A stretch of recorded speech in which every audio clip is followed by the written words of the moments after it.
This is so beautiful. This is the way family should be. This is the way y'all need to be doing. Y'all need to be.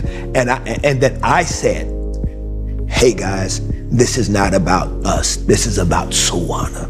After I said that, Deborah's new husband in the corner, he yells, what you need to do is call your mama sometime. I said, I must do my Father's will. Shalom, family. How's everybody doing? You know what? I found this video, and it goes perfectly along with the crisis series that I'm teaching. I want y'all to listen how Kirk struggled, and I want y'all to pay attention how he's still struggling. And I'm going to be right back to give those spiritual insights on how to come out of those struggles. Watch this. Deborah, my biological sister, well, my sister and myself, as it ended before we were about to leave, we all three hugged. We all three hugged because, mind you, we hadn't been around each other in years. When we started hugging, it was either Sandra or Dee Dee. I think it was Sandra. One of them said, oh, this is, well, I could hear one of them say, this is so beautiful. This is the way family should be. This is the way y'all need to be doing. Y'all need to be. And then I said, hey guys, this is not about us. This is about Sawana. Mm-hmm. This moment is about Sawana. We need to focus on Sawana. Right. After I said that, Deborah's new husband in the corner, he yells, what you need to do is call your mama sometime. I said, sir, I don't know who you are, but she's the mother, I'm the child. He says, yeah, but you call yourself a Christian. My boy, I retched up and made my way over. I was giving go, and it turned into a whole mess. And it got heated, it got bad, and my mother did something that crushed my heart. She grabbed his hand and said, come on, baby, let's go. And she walked out of the house on her two kids. And she stood by the side of this Nigga. I can't say it because somebody always says something when I say it. I will. And walks out with him. And they told me I must have blacked out because they told me what I said is they said I followed them outside on the porch, because you're in the hood, you got porches. Yes, sir. They said I walked out and followed them on the porch and I yelled at my mama, that's right, go ahead and walk out like you always do. And the fact that she took that man's hand and she did not say to him, baby, you stay over there. This is between me and my kids.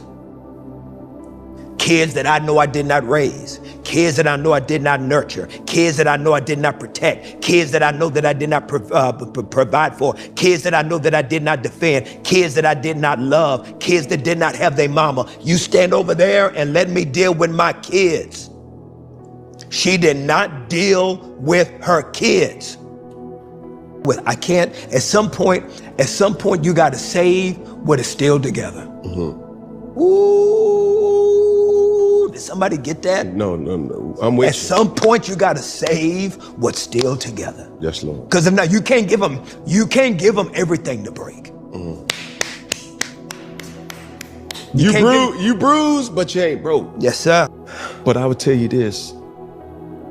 You've allowed your mother to make it right, and she constantly failed. We serve a God who forgives, but it first starts with us acknowledging and not living in denial. That's so good, Cam.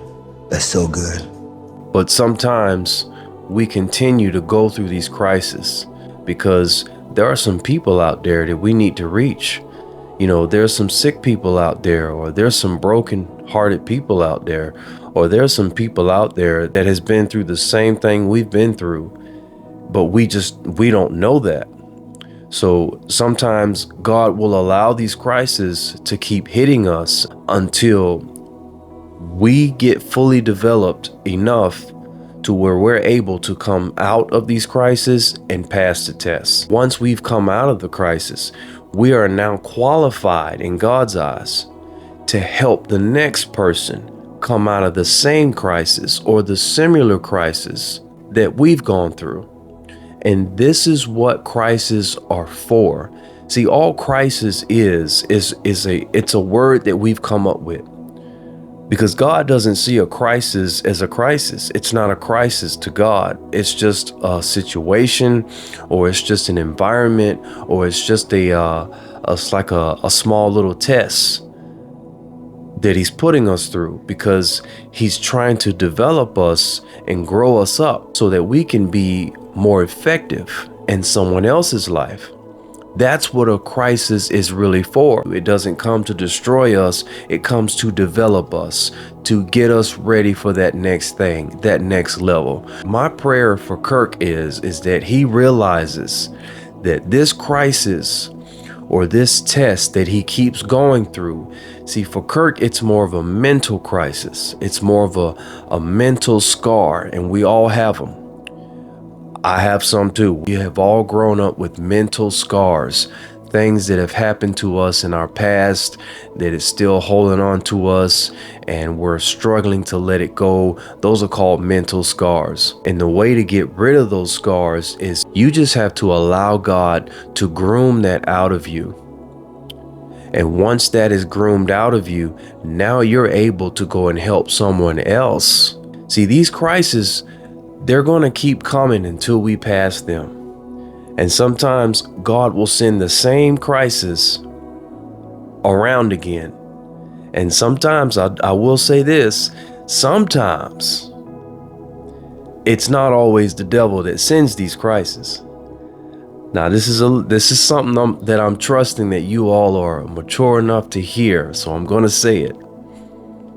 Sometimes God will cause a situation to happen in your life because he is trying to groom you. He's trying to develop you. He's trying to get you ready for what he has for you, or he's trying to get you ready for that open door. He's trying to get you ready because there's someone else around the corner, or a few months ahead of you, or a year ahead of you, or a few days or weeks ahead of you that you need to help.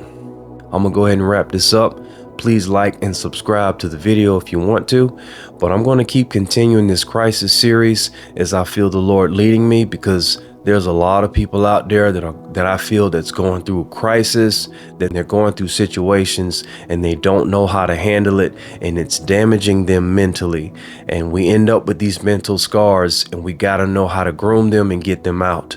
So keep that joy in your heart, and I'll see you soon. I must do my Father's will, do my Father's will, my Father's will, my Father's will.